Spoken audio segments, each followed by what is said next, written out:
அஸ்ஸலாமு அலைக்கும் வரஹ்மத்துல்லாஹி வபரகாத்து.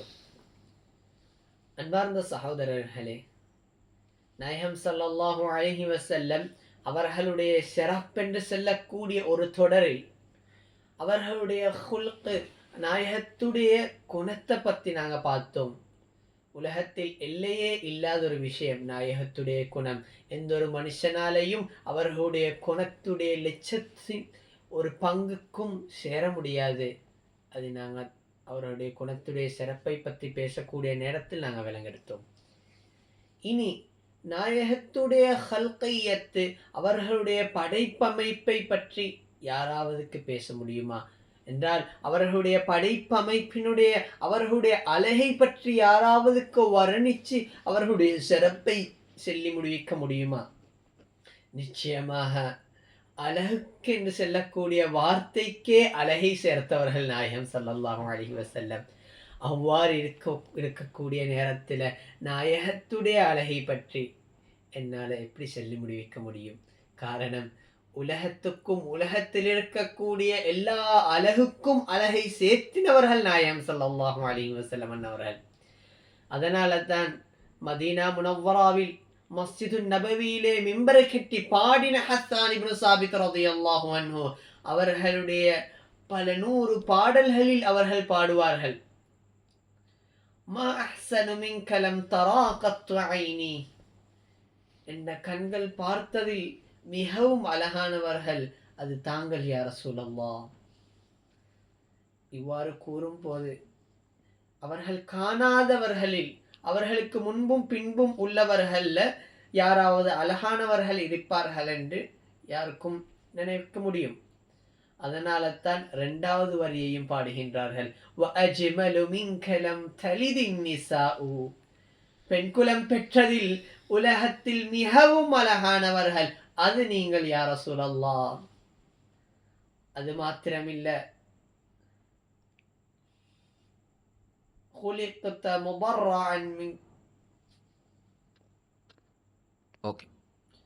خلقت مبرعا من كل عيب, நாயகமே தாங்கள் ஒரு குறவும் இல்லாம படைக்கப்பட்டீர்கள். யாராவது இப்ப இவரை பார்த்துட்டு உலகத்துல மிஸ்டர் ஹேண்ட்ஸம், வேர்ல்ட் பியூட்டி என்றெல்லாம் சொல்லக்கூடியவர்களுக்கும் அவர்களுடைய கண்ணாடிக்கு முன்னால போய்த்திருந்தாலே அவர்களுக்கு ஒரு மனுஷன ஒரு வேதனைக்கு, எனக்கு இந்த ஒரு என் கண் கொஞ்சம் கூடி இப்படி இருந்தாலே, என் நிறம் கொஞ்சம் இப்படி இருந்தாலே, என் முடி, என் சைஸ் அப்படின்னு சொல்லி ஒவ்வொருத்தரும் அவர்களுடைய ஒவ்வொரு உறுப்புகளையும் பார்த்து இது அப்படி இருந்தால் இப்படி இருந்தான்னு சொல்லி எல்லாரும் அவர்களை சரி கட்டுவார்கள். ஆனால் நாயகம் ஸல்லல்லாஹு அலைஹி வஸல்லம் ஒரு ஐபும் இல்லாமல் படைக்கப்பட்டார் என்று கூறினார்கள். அப்படி இருக்கும் போலும் எங்களுக்கு செல்ல முடியும், யார் சரி கேட்க முடியும், அது நாயகம் விரும்பினது போல இருந்துச்சா என்று சொல்லி ஒரு கேள்வி வைக்கலாம். அதனால தான் ஹஸ்ஸான் ரலியல்லாஹு அன்ஹு கடைசா பாடுகின்றார்கள், கஅன்னக குலிகத கமா தஷாஉ, நாயகமே நீங்க எப்படி விருப்பப்பட்டீங்களோ, தாங்கள் எவ்வாறு விரும்பினீர்களோ அவ்வாறு படைக்கப்பட்டீங்க. தாங்கள் விரும்பின கண்கள், தாங்கள் விரும்பின அந்த கண்ணு, அதனுடைய புருவங்கள், அது உங்களுடைய நீங்க விரும்பின மாதிரி நெற்றி, இப்படின்னு சொல்லி நாயகம் எப்படி விரும்பினார்களோ அப்படி அல்லாஹ் படைச்சான். இப்படிப்பட்ட ஒருத்தருடைய அழகை பற்றி யாருக்காவது பேச முடியுமா? நிச்சயமாக முடியாது. இனி நாயகத்துடைய அழகுடைய சிறப்பை, அவர்களுடைய அழகுடைய எல்லையை சொல்லி முடிவிக்க முடியாது. அதனால தானே நாங்க நாயகத்தை பற்றி பாடும்போ அந்த ஷம்சுன், நீங்கள் சூரியன் என்று சொல்லி பாடினோம். ஆனால் சூரியன் நாயகத்துடைய அழகோடு தோற்று போய்விட்டது. அதனால யாருக்கும் கஷ்டம் விளைவிக்காத அந்த பதுருன், தாங்கள் சந்திரனை போலவர்கள், நீங்கள் சந்திரன் என்று பாடினோம். ஆனாலும் அதையும் சொல்ல முடியாது. காரணம், பல சஹாபத்துடைய ஹதீஸும் எங்களுக்கு காண முடியும்.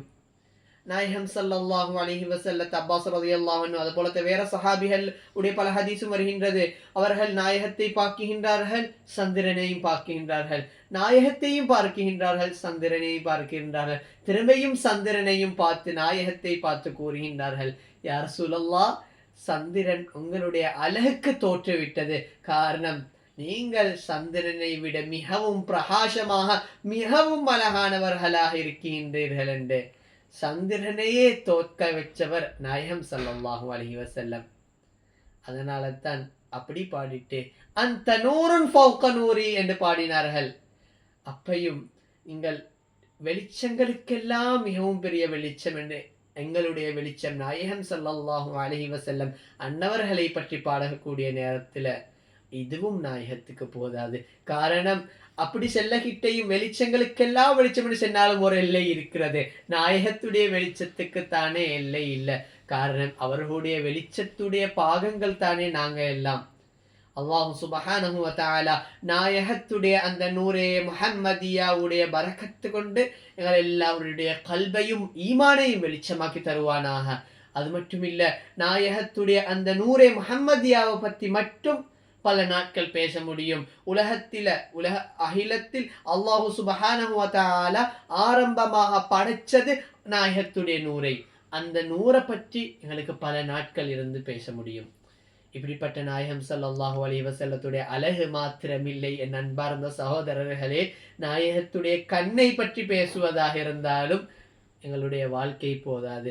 காரணம், அவர்களுடைய கண்ணுடைய கருமை மிகவும் கருப்பானது, அவருடைய வெண்மை அது மிகவும் வெள்ளையானது. அவருடைய கண்ணை மற்றும் பல வருஷங்களும் யாரும் பார்த்து கொண்டே இருப்பார்கள், வேறொன்றும் தேவையில்ல. காரணம், அவ்வளோ அழகானது. நாயகத்துடைய நெற்றி, அந்த நெற்றியில வரக்கூடிய வேறுப்பு வரை இமாமிகள் எழுதி வச்சிருக்கிறார்கள். அதனால தானே இன்றைய உலக தலைவர்கள் எத்தனை லட்சம் பேர் வந்திருக்கிறார்கள். உலகத்தையே ஆண்ட தலைவர்கள் எல்லாம் இருக்கிறார்கள். 100-150 வருஷங்கள் வாழ்ந்த தலைவர்கள் இருக்கிறார்கள். யாராவதுடைய வாழ்க்கையை இவ்வாறு கோர்வை செஞ்ச ஏதாவது ஒரு புத்தகம் எங்களுக்கு காண முடியுமா?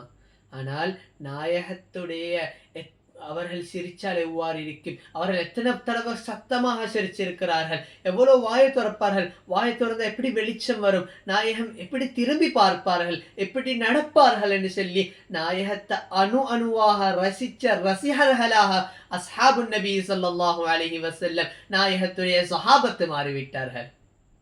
அதனால தான் ஷமாயிலு திருமதி நாங்கள் ரபியுல் அவ்வல் மாசங்கள் எல்லாம் ஓதக்கூடியது இமாம் திருமதியுடைய ஷமாயிலு. அப்படி பல இமாமிங்களும் எழுதின ஷமாயில்கள் எங்களுக்கு காண முடியும்.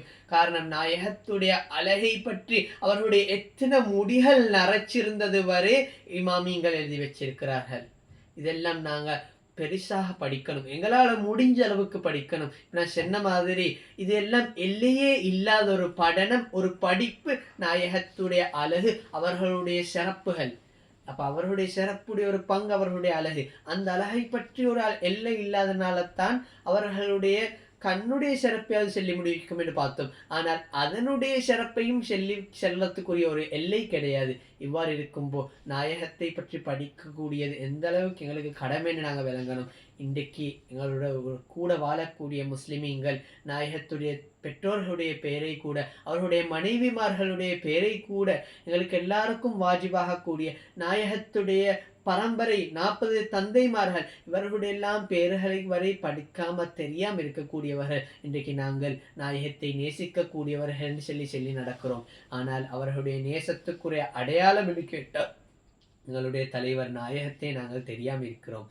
அதனால் அல்லாஹ் சுப்ஹானஹு வ தஆலா நாயகத்தை பற்றி படித்து அவர்களை பற்றி பாடி பாடி பாடி அவர்களை எப்படி ஹஸ்ஸான் ரலியல்லாஹு அன்ஹு பாடினார்களோ, எப்படி பிலால் ரலியல்லாஹு அன்ஹு ஸ்நேகிச்சார்களோ, நாயகத்தை இவங்க எல்லாம் எப்படி நேசிச்சார்களோ அதை போல நேசிக்கக்கூடிய பாக்கியத்தை இல்லா என்றால் அவர்கள் நேசிச்சதனுடைய சிறிய பங்கையாவது அல்லாஹ் எங்களுக்கு எல்லாருக்கும் தௌஃபீக் செய்து தருவானாக.